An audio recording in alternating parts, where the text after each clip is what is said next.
الحمد لله الذي نستعينه ونستغفره ونؤمن به ونتوكل عليه ونعوذ بالله من شرور أنفسنا ومن سيئات أعمالنا من يهده الله فلا مضل له ومن يضلله فلا هادي له ونشهد أن لا إله إلا الله وحده لا شريك له ونشهد أن سيدنا ومولانا محمدا عبده ورسوله صلوات الله تبارك وتعالى عليه وعلى آله وأصحابه وأزواجه وذرياته وأهل بيته وأهل طاعته وبارك وسلم تسليما كثيرا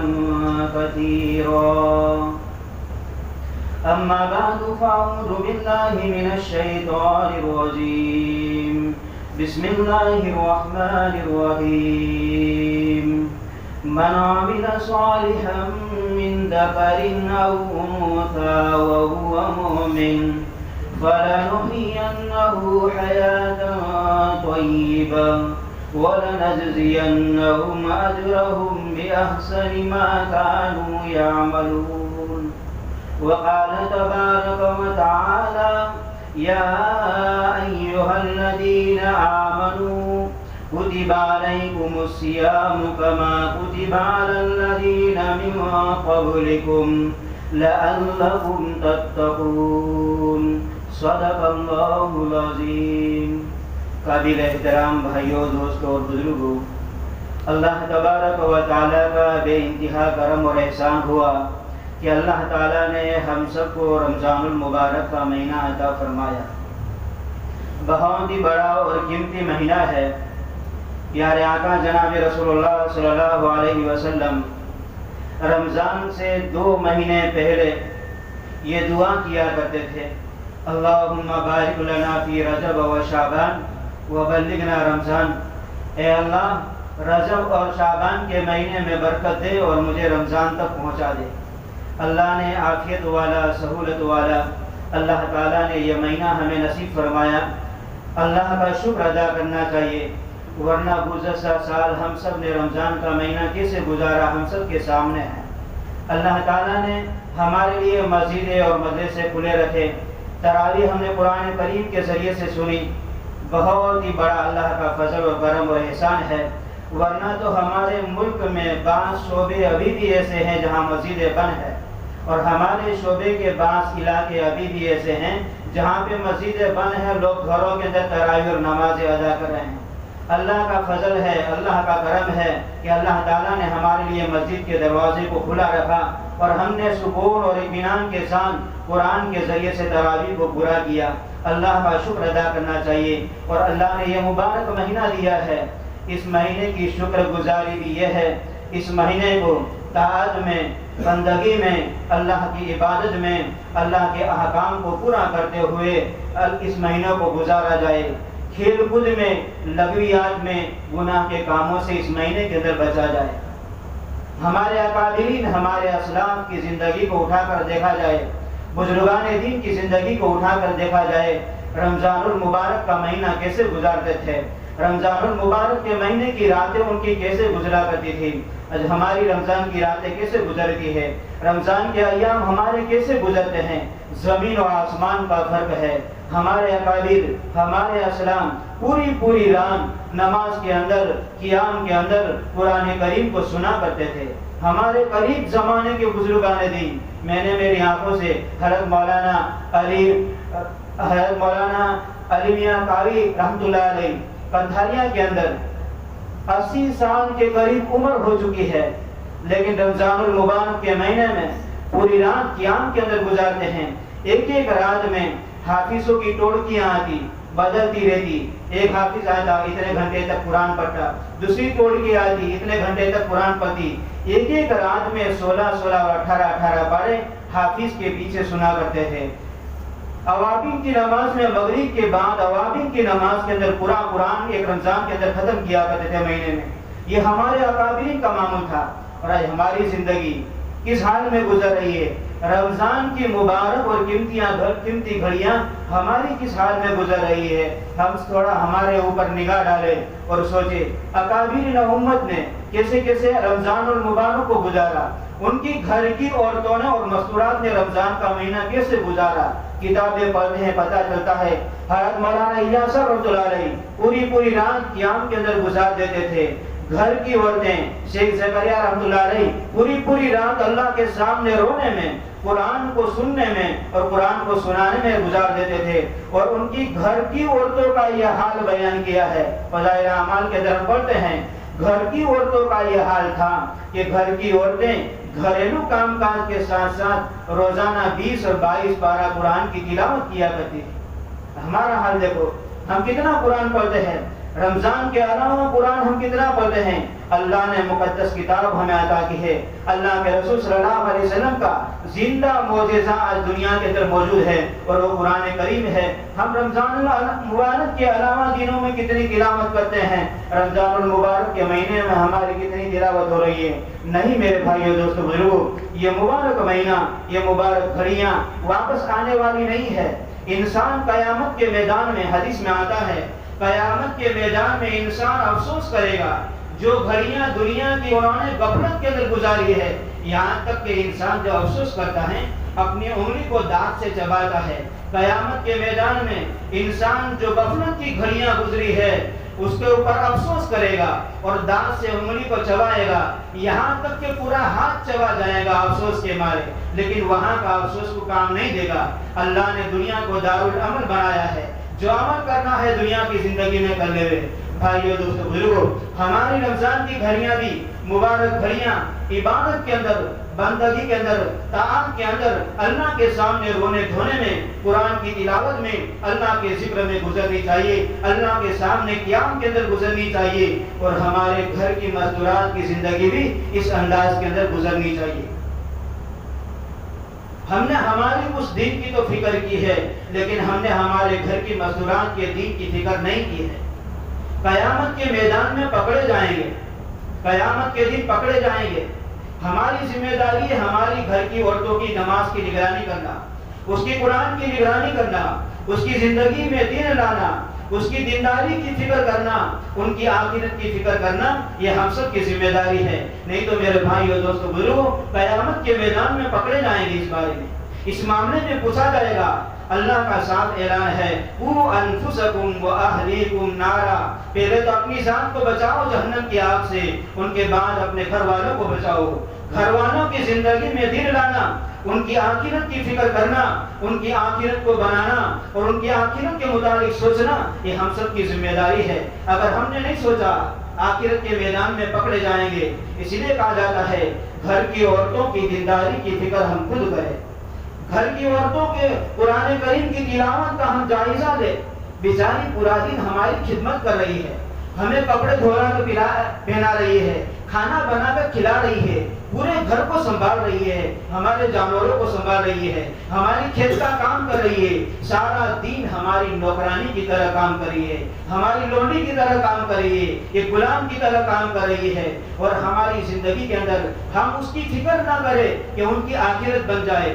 بھائیو دوستو بزرگو، ہماری نگاہ کے سامنے ہماری بیوی کو آگ میں ڈالا جائے، کیا ہم پسند کریں گے؟ ہماری نگاہ کے سامنے ہماری ماں کو آگ میں ڈالا جائے، کیا ہم پسند کریں گے؟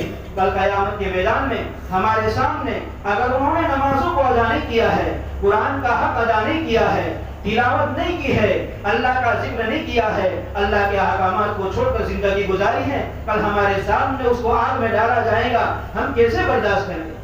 پوری زندگی ہماری کیا ہے، نگرانی کر رہی ہے، ہمارے گھر کی نگرانی کر رہی ہے، پوری زندگی ہماری خدمت کر رہی ہے، ہم اس کی آخرت کے بارے میں نہ سوچیں، ہم اس کی آخرت کے بارے میں فکر نہ کریں، بہت بڑی غفلت ہے۔ گزشتہ مرکز کے اندر بھی میں نے وہی بات کہی کہ ہماری طرف سے بہت غفلت ہو رہی ہے۔ رمضان سے پہلے کئی جگہ کے اوپر مستورات کے اندر بات ہوئی، تو رمضان کیسے گزارا جائے اس کے متعلق مستورات کے سامنے بات آنی چاہیے۔ رمضان سے پہلے ہماری تمام محلے کی مستورات کو جمع کر اس کے سامنے یہ بات ہونی چاہیے کہ رمضان کا مہینہ ہمیں کیسے گزارنا ہے، ہمارے دن رمضان کے کیسے گزرے، ہماری راتیں رمضان کے اندر کیسے گزرے، رمضان میں قرآن کریم کی تلاوت کا معمول کیا ہونا چاہیے۔ اسلاف کی عورتوں کے سامنے یہ ساری گھڑیاں اور ساری گھڑیوں کی فضیلت ان کے سامنے تھی، تو انہیں مبارک مہینے اس انداز میں گزارے۔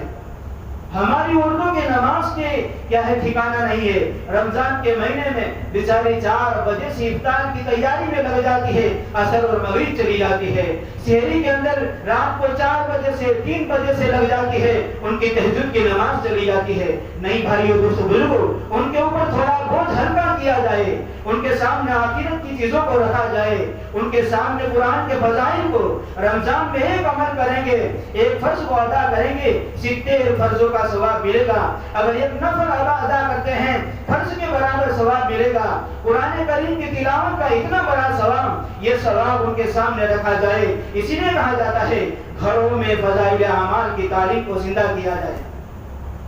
گھروں میں اگر فضائل اعمال کی تعلیم کو زندہ کریں گے، فضائل رمضان قرآن کے سامنے پڑھا جائے گا، ان کے سامنے ہوگا، اس کے مطابق وہ عمل کریں گی۔ بھائیو دوستو بزرگو، جب وہ تو کسی بات کو فکر میں لیتی ہے، عورت ایسی چیز ہے کسی بات کو فکر میں لیتی ہے تو اس کو پورا کر لیتی ہے اور فکر مند لیتی ہے۔ ہم 4 مہینے لگا دیتے ہیں، جتنی فکر ہمارے اندر نہیں آتی وہ 3 دن لگا کر اتنی فکر مند ہو کر آتی ہے۔ کئی مہینوں تک اس کی تہجد کی نماز نہیں چھٹتی، جہاں تہجد کے فضائل سن لیتی ہے۔ کئی دنوں تک اس کو قرآن کریم کی تلاوت نہیں چھٹتی، جہاں تلاوت کے فضائل سن لیتی ہے، نوافل نمازوں کا اہتمام کرتی ہے۔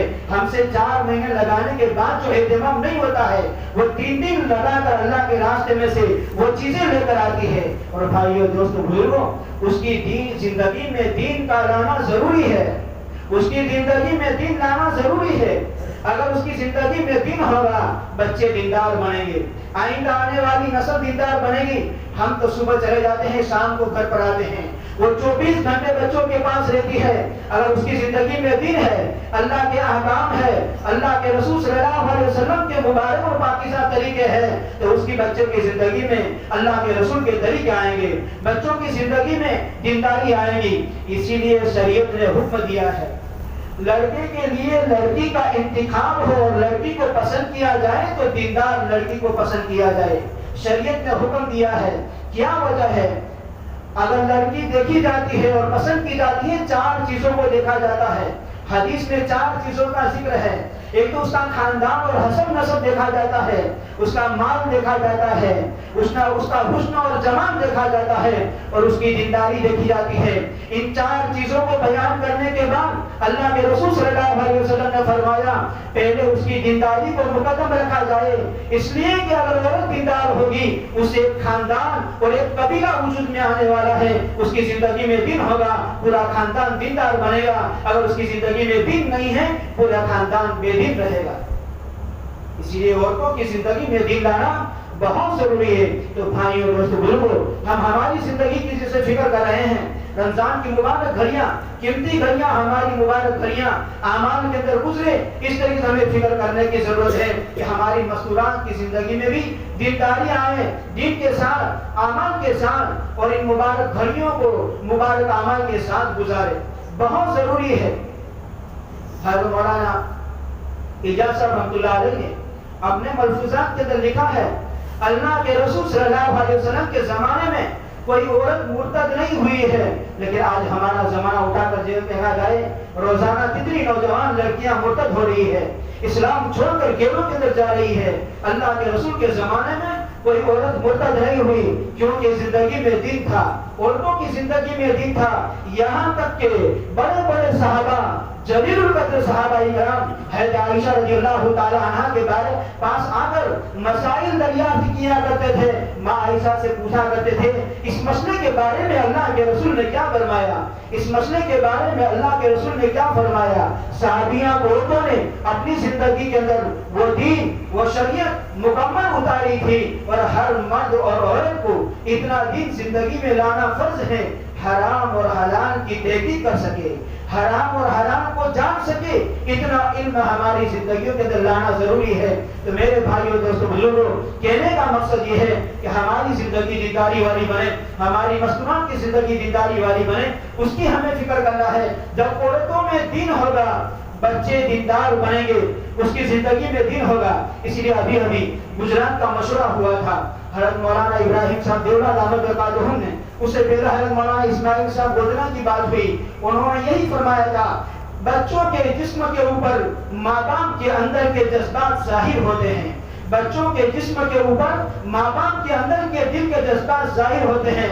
ماں باپ کا جذبہ یہ ہے میرے بچے کا بال فیشن والا ہو تو یہ جذبہ بچے کے سر کے اوپر ظاہر ہوتا ہے۔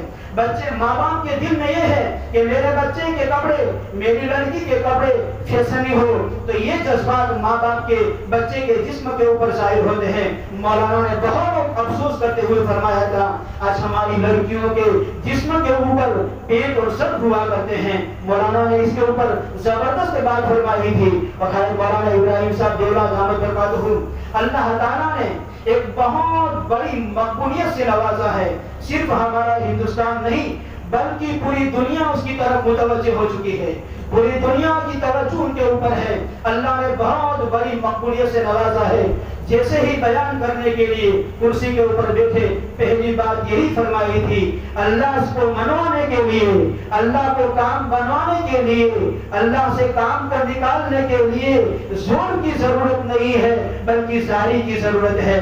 اللہ سے کام نکالنا ہے، زور لگانے کی ضرورت نہیں ہے، اللہ کے سامنے زاری کی ضرورت ہے، ہاتھ اٹھا کر مانگنے کی ضرورت ہے۔ اللہ کے سامنے ہاتھ اٹھائیں گے اللہ ہمارے کام کو بنائیں گے۔ صحابہ نے یہی طریقہ اپنایا، صحابیات عورتوں نے یہی طریقہ اپنایا، اپنی نمازوں کو، اپنی عبادتوں کو، اپنے اعمال کو ایسے بنایا تھا، دو رکعت کے ذریعے سے مسائل کو حل کیا۔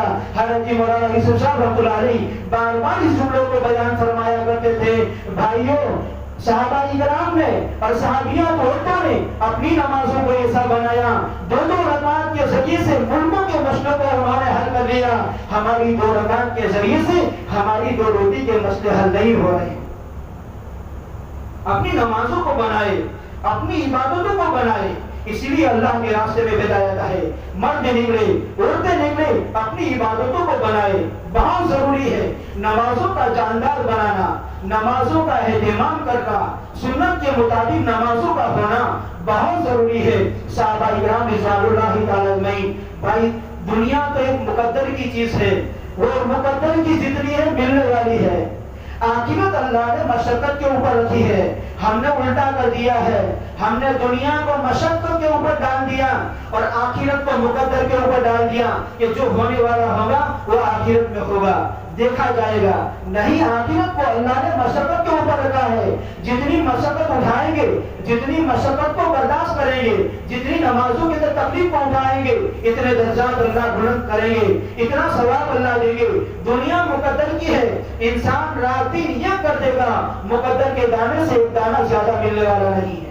مقدر میں اللہ نے لکھ دیا ہے اور مقدر کا دانہ پورا نہیں ہوگا، مقدر کی ہوا اور پانی پوری نہیں ہوگی، انسان کی موت نہیں آتی۔ بعض مرتبہ انسان بیماری میں کھانا چھوڑ دیتا ہے، انسان کا منہ کھول کر کھانا اندر ڈالا جاتا ہے، پانی ڈالا جاتا ہے، کیا وجہ ہے؟ مقدر کا دانہ باقی ہے، جو نہیں کھا رہا ہے زبردستی اس کو کھلایا جا رہا ہے۔ مقدر کا دانے اور مقدر کا جو پانی ہے اور مقدر کے جو سانس ہے جہاں تک پورے نہیں ہوں گے انسان کی موت نہیں آتی ہے۔ تو اللہ نے دنیا کو مقدر کے اوپر رکھا ہے، آخرت کو مشقت کے اوپر رکھا ہے، ہم نے الٹا کر دیا۔ بھائیو دوستو بزرگو، دنیا کی زندگی مختصر سی زندگی ہے، اصل آخرت کی زندگی ہے، اصل آخرت کی زندگی ہے۔ ہماری مرنے کے بعد زندگی شروع ہو رہی ہے، مومن کی مرنے کے بعد زندگی شروع ہو رہی ہے۔ ایک منزل بہت کٹھن ہے، ہم نے موت کو معمولی سمجھ لیا، ہم نے قبر کے مرحلے کو معمولی سمجھ لیا، میدان حشر کے معاملے کو معمولی سمجھ لیا، یہ معمولی نہیں ہے، بڑی بھیانک گھاٹیاں ہے، ہم سب کو اس کے اوپر سے گزرنا ہے۔ اگر دنیا کی زندگی جس حال میں گزاریں گے اس حال میں موت آئے گی، جس حال میں موت آئے گی قیامت کے میدان میں اس حال میں اٹھائے جائیں گے۔ صحابہ کی زندگی کو اٹھا کر دیکھا جائے، دنیا کی زندگی میں وہ اعمال کیے کہ اللہ کے رسول اور اعمال کا شوق اتنا تھا، نمازوں کا شوق، قرآن کی تلاوت کا شوق کہ اللہ کے رسول صلی اللہ علیہ وسلم کے پاس جا کر صحابہ پوچھتے ہیں یا اللہ کے رسول قبر میں قرآن پڑھا دیا جائے گا یا نہیں، قبر میں نماز ہوگی یا نہیں؟ اللہ کے رسول نے فرمایا دنیا کی زندگی عمل کی جگہ ہے، قبر میں قرآن کی تلاوت نہیں ہوگی، قبر میں یہ چیزیں نہیں ہوگی۔ اسی لیے تو حضرت سلیمان علیہ السلام کے بارے میں آتا ہے، سلیمان علیہ السلام کا تخت ہوا کے اندر اڑتا تھا، اپنے خادموں کے ساتھ، اپنے وزیروں کے ساتھ ان کا تخت ہوا کے اندر اڑتا تھا۔ کسی آدمی نے دیکھ کر سلیمان کے تخت کی تعریف کی، سلیمان علیہ السلام نے فرمایا قبر کے اندر تمہارا دنیا کی زندگی کے اندر ایک سبحان اللہ کہنا سلیمان کے تخت و تاج سے زیادہ بہتر ہے۔ اس لیے قبر میں سبحان اللہ کہنے کا آدمی محتاج ہو جائے گا، عمل کا دفتر بند ہو گیا، اب تو وہاں عمل کا بدلہ ملنے والا ہے، انسان کی روح قبض ہو گئی، انسان کی موت واقع ہو گئی۔ اور بھائی اور دوستو بزرگوں، موت کا کوئی بھروسہ نہیں ہے، ہمارے سامنے دیکھ رہے ہیں کیسی موتیں ہو رہی ہے، انسان کیسے دنیا سے جا رہے ہیں، انسان کی زندگی کیسے گزر رہی ہے، کوئی دواخانوں کے ہاسپٹلوں کے چکر کاٹ رہا ہے، کیسے اپنے دم اور اپنی جی کو توڑ رہا ہے، کیسے موت واقع ہو رہی ہے، ہم سب کے سامنے ہے، حالات اور وبا اور بیماریاں ہمارے سامنے ہیں، یہ ساری چیزیں ہمارے گناہوں کے کرتوت ہے۔ ہم نے پوری دنیا کی زندگی کے اندر گناہ کر زمین کو گندا کر دیا ہے، اللہ کو ناراض کر دیا ہے۔ بھائیو دوستو بزرگوں، یہ مبارک مہینہ اللہ نے اس لیے دیا ہے، اس مہینے میں اللہ کے سامنے ہاتھ اٹھایا جائے، اللہ کے سامنے رویا جائے، اللہ کو منوایا جائے۔ ہمارے گناہوں کی نحوست سے اللہ نے پانی کو کھارا کر دیا، اللہ نے درختوں کو بغیر پھل کے کر دیا، اللہ اتنا ناراض ہو گیا، اور اللہ نے اپنی صفتیں قہار کا اظہار انسانوں کے اوپر فرمایا، دنیا کے اندر فرمایا کہ انسان آج پریشان حال ہے۔ مالدار کو دیکھا جائے، متوسط درجے کے انسان کو دیکھا جائے، غریب کو دیکھا جائے، ہر ایک الجھن کے اندر ہے، پریشان حال ہے، کسی کو قلبی سکون نہیں ہے۔ اصل سکون انسان کے دل کو سکون ہونا چاہیے، اور یہ سکون ملتا ہے اللہ کے احکامات کو ادا کرنے میں، اللہ کے رسول کے مبارک طریقوں میں، اللہ کے ذکر میں ہے۔ اسی لیے اللہ نے فرمایا میں آسمان میں نہیں آ سکتا ہوں، میں زمین میرے رہنے کی جگہ نہیں ہے، مومن بندے اور بندیوں کا دل میرے رہنے کی جگہ ہے، لیکن ہم نے اس دل کو گناہ کر کے گندا کر دیا ہے۔ اللہ پاک دل میں رہتا ہے، اللہ پاک ہے، پاک جگہوں کے اندر رہتا ہے۔ بھائیو دوستو بزرگوں، اللہ نے ماں کے پیٹ میں ہماری زبان کو پاک رکھا، ماں کے پیٹ میں اللہ نے ہمارے منہ کو پاک رکھا، ہمارے منہ سے اللہ نے ماں کے پیٹ میں غذا نہیں پہنچائی، اللہ نے ہمارے پیٹ کے ذریعے سے ماں کے پیٹ میں غذا کو پہنچایا۔ کیونکہ انسان دنیا میں آ کر، بندہ اور بندی دنیا میں آ کر اس منہ سے اللہ کا ذکر کرنے والا تھا، قرآن کی تلاوت کرنے والا تھا، اللہ کا پاک نام لینے والا تھا، اللہ کی تسبیح اور تحمید کرنے والا تھا۔ اس وجہ سے اللہ نے ماں کے پیٹ کے اندر منہ کے ذریعے سے غذا کو نہیں پہنچایا، بلکہ ماں کے پیٹ کے اندر منہ کو پاکیزہ رکھا۔ دنیا میں پاکیزہ زبان، پاکیزہ منہ اللہ نے دے کر بھیجا، لیکن دنیا کی زندگی میں آنے کے بعد ہم نے اس منہ کو گالیوں کو بول کر، گندے کلام کو بول کر، جھوٹ بول کر، غیبت کر کے، دوسروں کے اوپر بہتان ڈال کر، دوسروں کی باتیں اور جھوٹ بول کر ہم نے اس منہ کو، اس زبان کو گندا کر دیا۔ بھائیو ابھی بھی موقع گیا نہیں ہے، اللہ نے موقع دیا ہے، مبارک مہینہ ہے، مبارک گھڑیاں ہے، دو رکعت پڑھ کر اللہ کے سامنے ہاتھ پھیلاؤ، اللہ معاف کر دیتا ہے۔ اللہ مانگنے والے بندے سے اللہ آسمان دنیا پر آ جاتا ہے، اللہ بندے اور بندی سے پکارتا ہے، ہے کوئی مانگنے والا، ہے کوئی اپنے گناہوں کی بخشش چاہنے والا، میں اس کو معاف کر دوں۔ اللہ آسمان دنیا کے اوپر آ جاتا ہے، اللہ اپنے بندے اور بندی کو پکار کر کہتا ہے کوئی اپنے گناہوں کی مغفرت چاہنے والا کہ میں اس کی مغفرت کر دوں۔ تو بھائی اور دوستو بزرگوں، ان مبارک گھڑیوں میں اپنے ہاتھ کو اٹھایا جائے، دنیا کی فکر تھوڑی چھوڑ دی جائے۔ صحابہ اکرام رضوان اللہ تعالی اجمعین، اسلام، بزرگان دین کیسی زندگی گزار کر گئے، کیسی زندگی گزار کر گئے۔ بھائی اور دوستو بزرگوں، مال ہمارے پاس ہی نہیں ہے، صحابہ اکرام کے پاس بھی مال تھا، لیکن مال کی محبت دلوں کے اندر نہیں لائے، مال کی محبت دلوں میں نہیں لائے عبدالرحمن وقت زیادہ ہو جائے گا ورنہ تو صحابہ اکرام کے ایسے واقعہ سنا تھا. عبدالرحمن بن عوف رضی اللہ تعالیٰ عنہ جن کے بارے میں اللہ کے رسول نے کہا ابو بکر فی الجنہ، عمر فی الجنہ، عثمان فی الجنہ، علی فی الجنہ، عبدالرحمن بن عوف فی الجنہ، 10 صحابہ اکرام میں سے ہیں جس کو اللہ کے رسول صلی اللہ علیہ وسلم نے دنیا کی زندگی میں جنت کی خوشخبری سنائی تھی. ان 10 میں سے عبدالرحمن بن عوف رضی اللہ تعالیٰ عنہ بھی ہے. اللہ نے وہ مال دیا تھا. آج پوری دنیا کے اندر جائزہ لیا جائے تو 20 بڑے بڑے مالداروں کا نام گنوایا گیا ہے. یہ دنیا کے اندر یہ 20 بڑے مالدار ہیں. علماء نے کتابوں میں لکھا ہے عبدالرحمن ابن عوف کے ایک جیب کے اندر سارے مالدار آ جاتے. اللہ نے وہ مال دیا تھا لیکن مال کی محبت دل میں نہیں تھی. اللہ کے احکامات کے وقت مال کی محبت دل میں نہیں تھی. بہت بڑے مکہ کے تاجر تھے. بار تجارت کرنے والے اور تاجروں کی بڑی بڑی ٹولیاں ان کا انتظار کرتی. عبدالرحمن ابن عوف نماز کے لیے مسجد میں آتے. فجر کی نماز کے بعد 4 گھنٹے تک نماز کے اندر مشغول رہتے. اللہ کے سامنے عبادت کے اندر مشغول رہتے. قرآن کی تلاوت میں اور ذکر میں مشغول رہتے. بار لوگوں کا مجمع اور تاجروں کا مجمع ہوا کرتا تھا. اللہ کے رسول فرماتے عبدالرحمن تمہارا انتظار تاجر لوگ کر رہے ہیں. عبدالرحمن ابن عوف فرماتے اللہ کے رسول 4 گھنٹے میں نے اللہ کو دے دیا ہے. 4 گھنٹے سے پہلے میں مسجد سے باہر نہیں جاؤں گا. بہت بڑے تاجر دنیا کے سارے مالدار عبدالرحمن ابن عوف کے ایک جیب کے اندر آ جائے وہ مال. یہاں تک کہ اتنا مال دیا تھا ملک شام کے اندر تجارت کیا کرتے تھے اور ان کے جانوروں کا ریوڑ اتنا بڑا ہوا کرتا تھا.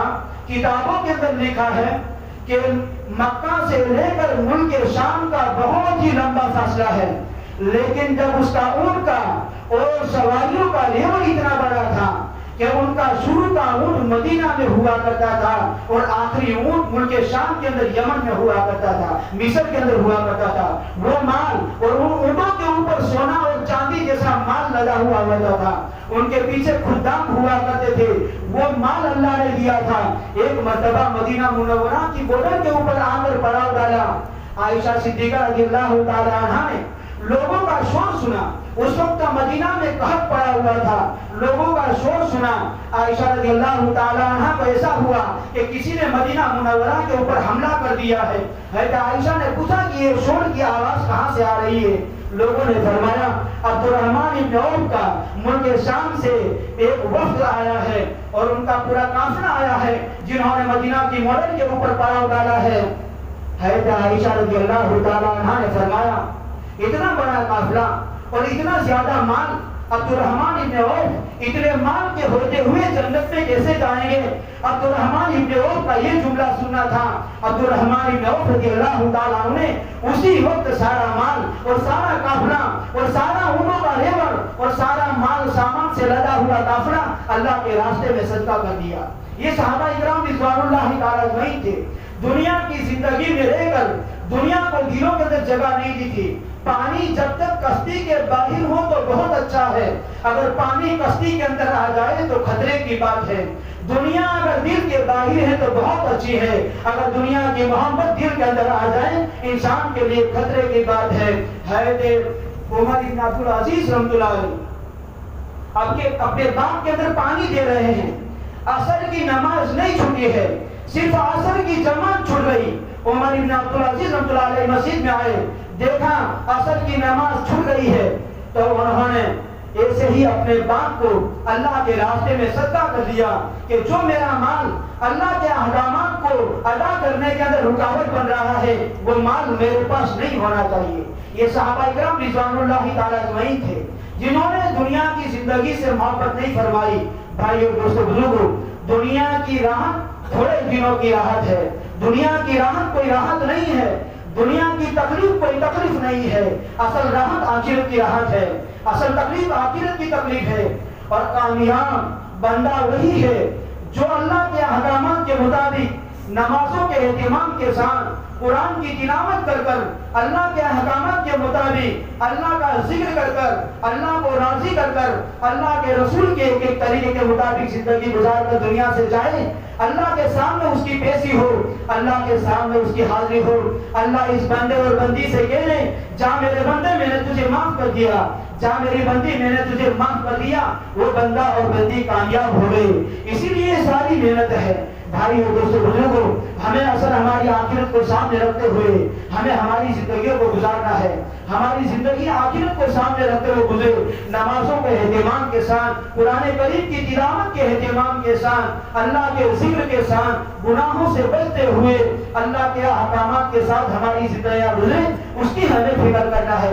اسی لیے ساری محنتیں ہو رہی ہے، اسی لیے دعائی بیان اسی طریقے سے کیا ہے اللہ کے راستے میں نکالنا، مدارس کی لائن سے، خانقاہوں کی لائن سے جتنی بھی دینی تنظیمیں چل رہی ہے، سب کی محنتوں کا نتیجہ یہی ہے انسان کی آخرت بن جائے، انسان کی دنیا کی زندگی میں رہ کر آخرت انسان سامنے رکھ کر زندگی گزارے اور اس کی آخرت کی زندگی بن جائے، یہی محنتیں ہو رہی ہے۔ بھائی اور دوستو بزرگوں، ہمیں دنیا کے مقابلے میں ہماری آخرت کی زیادہ فکر کرنے کی ضرورت ہے۔ یہ بہت ہی بڑی اور بابرکت کی مجلس ہے جو قرآن کریم کے ختم کے اوپر منعقد کی گئی ہے۔ قرآن کے ختم کے اوپر دعائیں قبول ہوتی ہے، گر گرا کر اللہ سے مانگ کر دعائیں کرنا چاہیے۔ ان حافظ قرآن نے بڑی محنتوں کے ساتھ قرآن کو سنایا ہے، اور جو سناتا ہے وہی جانتا ہے، راتوں میں اس کو پڑھتے ہیں، دنوں میں پڑھتے ہیں، روزے کی حالت میں پڑھتے ہیں، آرام اور راحت کو ختم کر کے وہ بیچارے پڑھتے ہیں۔ حق تو انہی کا ہے، وہی لوگ دعا کرا ہے، لیکن خیر ان لوگوں نے دعوت دی ہے، ان کی دعوت کو میں نے قبول کیا، لیکن یہ بڑے مبارک لوگ ہیں، ان لوگوں کو دیکھنا بھی ثواب ہے، ان کو ہدیہ دینا چاہیے، ان کو خوش کرنا چاہیے۔ شریعت میں اس کی ممانعت نہیں ہے، ہدیہ دے سکتے ہیں۔ قرآن کریم کے ختم کے اوپر اجرت دینا یا چندہ کر کر دینا منع ہے، ورنہ تو انفرادی طور پر اس کو ہدیہ دینا چاہیے، خوش کرنا چاہیے۔ پاکستان کے بہت بڑے عالم حضرت مولانا شیخ زروری خان رحمۃ اللہ علیہ بہت بڑے عالم گزرے ہیں، حق باز بہت دمکے کی چوٹ پر کیا کرتے تھے، اور انہوں نے اپنے گزارش کے اندر ان حافظ قرآن کے مقام اور مرتبے کو بیان کرتے ہوئے کہا تھا اگر حافظ قرآن کو ایک پلڑے میں رکھا جائے اور دوسرے پلڑے میں مال کو رکھا جائے، پھر بھی ان حافظوں کی ہم نے کیا ہے برابر اس کو نہیں دیا ہے اور ان کی قدر نہیں کی ہے۔ یہ ہے حافظ قرآن، اللہ کا کلام، اللہ کے منہ سے نکلا ہوا کلام، وہ انہوں نے اپنے سینوں کے اندر بسایا ہے۔ اللہ تعالیٰ جسے بہت محبت کرنا چاہتے ہیں اور اللہ تعالیٰ بہت بڑی خیر کسی کو دینا چاہتے ہیں، ان کو قرآن کی دولت سے مالا مال کرتے ہیں۔ اللہ تعالیٰ سے دعا کرتے ہیں اللہ تعالیٰ ان کو دنیا اور آخرت میں بہترین بدلہ نصیب فرمائے۔ موت تو قرآن کے کریم کو سنانے کی اللہ توفیق دے، قرآن کو یاد کرنے کی توفیق دے، اور اللہ تعالیٰ ان کا یہ سلسلہ ان کی نسل در نسل قیامت تک اللہ تعالیٰ